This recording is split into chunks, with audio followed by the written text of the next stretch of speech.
Bonjour Diane. Bonjour. Comment ça va? Ça va bien, merci. Bon retour à Racine. Oui, merci. Hein? Ça fait combien d'années maintenant que tu es déjà déménagé? Ça doit faire 2 ans que j'ai vendu l'atelier de verre Cassandre à Racine, mais maintenant j'habite à Valcourt et je suis quand même native de Racine, fait que je me trompe encore quand les gens disent d'où est-ce que j'habite, je dis Racine, mais oui c'est ça. Moi j'ai étudié le verre en technique du verre pendant 3 ans. Et j'ai fini mon cours en 93. Donc, ça fait 30 ans cette année que j'ai fait que ça pour gagner ma vie, travailler le verre.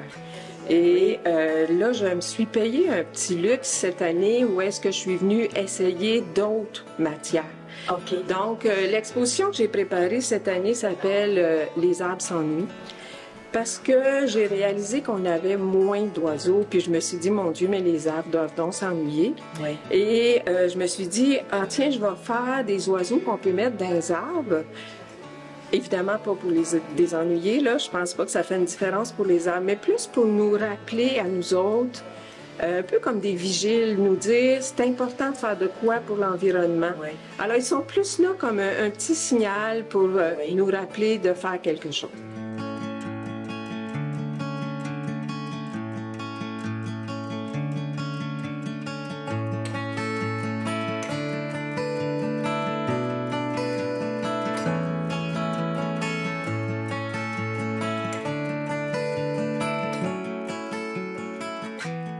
Et aussi, ce que je me suis amusée, c'est que j'ai voulu comparer des matériaux différents. Parce que souvent, quand je travaillais le verre, il y avait des étapes. Je commençais par faire, mettons, en cire ou en argile pour finir par l'avoir en verre. Puis d'un fois, celui en argile, je le trouvais quasiment plus intéressant qu'en verre. Ah. Puis là, je me disais, je sais pas qu'est-ce que ça aurait l'air. Alors, cette année, j'ai fait 5 modèles d'oiseaux différents en 4 matériaux. Donc, dans l'exposition, on a des oiseaux qui sont soit en verre, en céramique, en bronze ou en ciment. Et c'est tous des matériaux qu'on peut mettre les oiseaux dehors. Oui. Mais comme je connais mes clients, souvent les gens vont préférer les garder chez eux. Donc, j'en ai fait qui sont montés sur des pièces, sur des vieux outils, sur des roches et qu'on va pouvoir installer soit dans notre jardin, mais soit dans notre maison. Ils vont faire le même travail de nous rappeler que c'est important de faire quelque chose pour l'environnement. Absolument. Et je vois aussi que tu as installé une table pour montrer un peu le processus. Oui, j'appelle ça ma section didactique, où est-ce que j'explique aux gens, parce que je pars, toutes mes pièces ont été faites au départ à partir d'une pièce en cire. Et comment d'une cire, on est arrivé à un oiseau en bronze ou en ciment. Oui. Et toutes les étapes. Et je pense que c'est très intéressant pour les gens de découvrir tout ce qu'on peut faire, de toutes les étapes aussi, comment ça peut être complexe. Et ça fait comprendre aux gens pourquoi, des fois, certaines pièces sont dispendieuses. Oui. Oui, absolument. Et on remarque, quand on regarde les différents oiseaux que tu as créés, il y a un petit côté, ils ont un visage qui est attirant, sympathique. J'aime bien donner de l'expression. J'ai toujours été un peu ludique dans mon travail, un peu bande dessinée. J'ai beaucoup regardé les oiseaux, mais je voulais pas faire des oiseaux qui étaient des reproductions comme telles d'oiseaux. Oui. Je voulais qu'on reconnaisse l'oiseau, mais qu'il y ait un petit message à nous dire. Quand les gens le regardent, on se dit « Ah, Diane nous regarde! » Peut-être pas, mais la vie nous regarde. La vie nous regarde. Oui, c'est ça. Alors, Diane, tu fais toujours... Est-ce que tu fais encore des expositions à l'extérieur, des choses comme ça? De moins en moins. Oui. De moins en moins. Je suis plus en processus retraite et c'est beaucoup plus de m'amuser, vraiment, d'explorer des nouvelles matières, de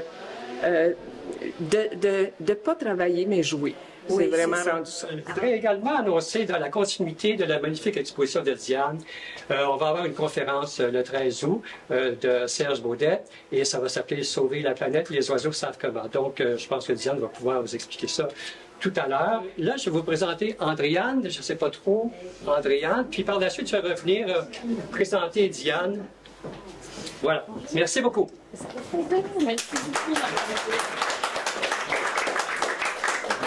C'est pour moi un immense plaisir de répondre présente lorsque Marc-André nous envoie une invitation, un horaire un peu chargé aujourd'hui. Généralement, j'essaie de prendre mon temps au lancement. C'est un gros événement, votre lancement estival, c'est toujours un bel événement.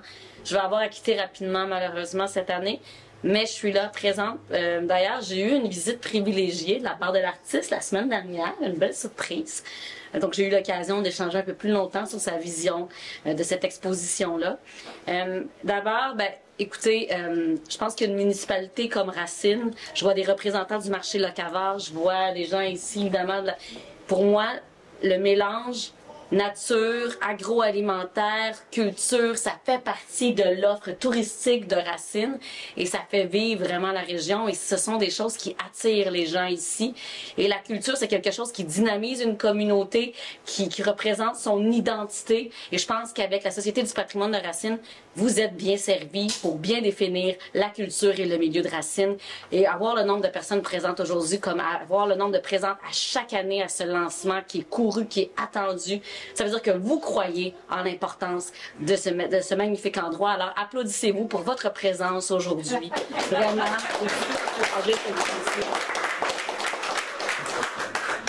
Et on le voit, un organisme comme celui-ci ne pourrait pas vivre sans bénévolat. Et moi, j'appelle ça ce qu'on appelle le travail invisible aussi. Donc, bravo au nouveau conseil d'administration. J'ai malheureusement pas pu être présente à la dernière assemblée générale, mais j'ai même délégué ma directrice de bureau. Et elle m'a fait un petit rapport de cette magnifique assemblée générale. Donc, chapeau et bravo au nouveau conseil d'administration. C'est toujours sans vous, sans bénévolat, sans ce travail invisible-là, il n'y aurait pas d'organisme comme la Société du patrimoine ici à Racine. Alors, bravo à vous pour ce que vous faites, pour ce que vous accomplissez.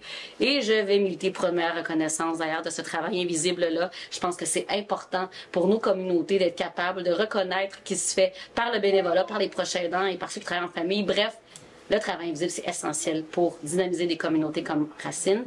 Et en terminant, je ne pourrais pas passer sous silence. D'ailleurs, salutations, il y a des élus de la région présents. Je vois entre autres un conseiller de Valcourt, bonjour. Il est toujours présent, fidèle au poste aussi, qui est là. Donc, on voit qu'il y a le milieu municipal, il y a le milieu aussi médiatique qui est présent. Bravo à vous. Merci de faire un rapport de ce qui se passe ici même dans la région. Et je terminerai par rapport avec Diane. On le voit, là, c'est la pluie d'aujourd'hui, vous allez me dire que c'est normal, mais bon, revenons plutôt à tout ce qu'on vit depuis le début de l'été. Quand on parle autant la question des inondations, que les grandes chaleurs, que les feux de forêt, on voit qu'il se passe quelque chose avec la question des changements climatiques. Et la question des changements climatiques a un impact direct sur la biodiversité. On a eu d'ailleurs une rencontre à Montréal, donc l'année dernière, où on a essayé d'échanger sur des solutions. Et les oiseaux, dont Diane se fait vraiment des œuvres magnifiques, en plus de vouloir transmettre notre patrimoine, ce qui est superbe, en plus il y a cette question-là de sensibilisation à la perte de cette biodiversité-là, à cette perte des oiseaux-là, pour plein de raisons. Et pourtant, ils sont des êtres qui nous émerveillent tous les matins quand on les entend chanter. Et on dit aussi qu'il y a le canari dans la mine. Donc, même les oiseaux sont associés à des êtres qui nous alarment ou qui nous alertent sur certaines préoccupations. Et j'espère que les oiseaux continueront de sensibiliser les gens au fait qu'on a besoin de protéger davantage notre biodiversité autour de nous, notre environnement. Alors, chapeau pour ce mélange de transmission du patrimoine et aussi de sensibilisation à ces magnifiques petits êtres volants qui nous émerveillent tous les jours et que j'espère qu'on pourra protéger pour qu'ils continuent à nous émerveiller encore très longtemps. Merci. À vous, merci. Donc, Diane, depuis 30 ans au moins, consacre tout son temps à la création et la production d'objets en verre. Ce qui l'anime surtout, c'est sa très grande curiosité. Cette curiosité-là lui a permis de faire énormément de recherches sur les différentes techniques. Qu'il s'agisse du thermoformage, des moules de sable, la pâte de verre, toutes ces choses-là, ça a été une façon pour elle d'exprimer sa grande curiosité et finalement de se rapprocher de la nature. Parce que tout ce qu'elle fait, Diane, c'est toujours un peu en harmonie avec la nature. Une très grande sérénité dans ses œuvres, mais la proximité avec la nature est essentielle. Ça me fait très grand plaisir de vous présenter Diane Ferland. Bravo! Un enfant qui joue, qui s'amuse avec des choses banales. Un bout de bois, une boîte de carton.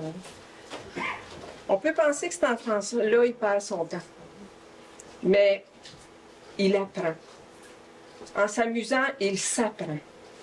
Et pour moi, la culture, c'est la même chose. La culture est à notre monde ce que le jeu est à un enfant. Vu de l'extérieur, on peut penser que la culture, ça sert absolument à pas grand-chose. Mais alors que dans les faits, c'est indispensable. Faites juste imaginer qu'on n'a plus de musique, qu'on n'a plus de littérature, qu'on n'a plus de livres, qu'on n'a plus de spectacles, de films, de télévision, qu'on n'a plus de livres d'histoire, qu'on n'a plus... Le monde serait triste et terne, comme un enfant qu'on empêcherait de jouer. Donc, pour moi, la culture, par la culture, l'humain s'apprend. Et c'est pour ça que je me dédie à cette cause-là, de continuer de se battre pour qu'il y ait de la culture. Parce que qu'est-ce qui arrive? La culture, comme le jeu, c'est génétique, c'est inné. On en a besoin. Mais c'est des affaires qu'on ne se rend pas compte. C'est là. Fait qu'on ne pense pas qu'il faut investir pour, qu'il faut mettre de l'argent. C'est comme, ici, la Maison de la Culture, c'est comme une grande salle de jeu qui est à disposition de la population. Mais les gens ne savent pas. Fait qu'on aimerait ça que ce soit un petit peu plus connu. Donc, je vous remercie tout le monde d'être venu jouer avec nous autres. D'accepter qu'on s'apprenne ensemble. L'exposition que je présente, bon, on en a pas mal parlé, donc les arbres s'ennuient, parce que j'ai réalisé qu'on avait moins d'oiseaux, puis je me suis dit, mon Dieu, ils doivent s'ennuyer, fait que j'ai décidé de faire des oiseaux qu'on pourrait mettre dans les arbres. Je suis pas innocente, là, je sais que ça va rien changer aux arbres. Que ça va changer, c'est à nous. Ils sont là comme un peu des petites vigiles, comme des lumières rouges, et qui sont là pour nous dire, continue de faire de quoi pour l'environnement, parce que chaque petit geste compte. Donc, si vous avez un petit peu eu le temps de voir l'exposition, en tout cas, on y reviendra, j'ai fait 5 modèles d'oiseaux en 4 matériaux différents. Et donc, je leur ai donné chacun un nom. Fait que si vous reconnaissez le même nom, mettons Camille. Camille est en ciment, est en bronze, est en verre et en céramique. Et ce que je voulais, c'était m'amuser à comparer les matériaux. Fait que je vous laisse, par vous autres même, voir les différences que ça donne comme résultat. J'ai fait aussi un arbre. Pour parler de l'arbre, qu'on peut voir qu'il est comme mélancolique, comme s'il était pour s'effondrer, mais en même temps, on peut le voir comme s'il prenait appui au sol pour se redresser. Alors, c'est à nous de décider qu'est-ce qu'on va faire avec notre planète. Est-ce qu'on la laisse s'effondrer ou si on décide de le redresser, notre environnement? Demain, ça a commencé hier. Jouons le jeu d'un demain digne des humains que nous sommes et tâchons de gagner la partie. Merci d'être là. Alors, si les gens sont intéressés par un de tes oiseaux, est-ce qu'ils peuvent l'acheter? Oui, oui, tout est à vendre. Ici, la Maison de la Culture de Racine, on est ouvert les samedis et les dimanches. Oui. Et sinon, ben, ils peuvent communiquer soit avec la Maison de la Culture, soit directement avec moi sur Atelier de Verre Cassandre. On trouve ça sur Internet. C'est ça, parce que maintenant, tu te trouves à Valcourt. Oui, c'est ça. Je n'ai plus de point de vente comme tel. C'est ça. Merci beaucoup, Diane. Bienvenue. Bon succès avec l'exposition. Merci. Merci. Bye-bye.